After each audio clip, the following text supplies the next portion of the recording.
ஹரி ஓம் குருவே சரணம்.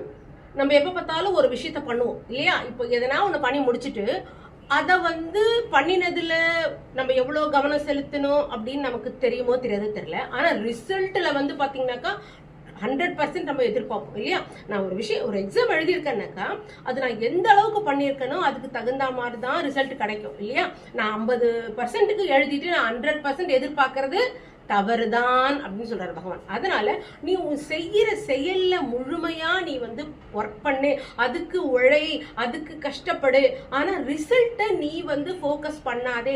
ஏன்னா நமக்கு ஒரு விஷயத்த பண்றதுக்கு மட்டும்தான் பகவான் நமக்கு ரைட்ஸ் கொடுத்துருக்காரு. அதனுடைய பலன் நான் தான் கொடுப்பேன் அப்படின்னு சொல்றாரு பகவான். சொல்றாரு அந்த ஒரு ரிசல்ட் என்கிட்ட இருக்கு, நான் உனக்கு கொடுப்பேன் அப்படின்னு சொல்றாரு. இப்ப பாத்தீங்கன்னாக்கா நான் இவ்வளவு வேலை செஞ்சிருக்கேன், இவ்வளவு படிச்சிருக்கேன், இவ்வளவு ஒர்க் பண்ணிருக்கேன் அப்படின்னாக்கா எனி விஷயம், எந்த விஷயமா இருந்தாலும் அதனுடைய ரிசல்ட் நம்ம எடுக்க கூடாது. ஏன்னா ரிசல்ட் ஓரியன்டட் மைண்ட் இருந்தாக்கா உனக்கு மனசு அஜிடேட் ஆகும், அது துன்பமாகும், அது உனக்கு ரெஸ்ட்லெஸ் கொடுத்துரும்பா. அதனால நீ உன் வேலையை முடிச்சிட்டியா, விட்டுடு. அதுல என்ன ரிசல்ட் வருதோ அதை அக்செப்ட் பண்ணிக்கோ. ஏன்னா அந்த ரிசல்ட் என்கிட்ட இருக்கு. நான் உன்னுடைய பாவ புண்ணியத்துக்கு தகுந்த மாதிரி, உன்னுடைய செயலுக்கு தகுந்த மாதிரி நான் உனக்கு பிரிச்சு கொடுப்பேன்.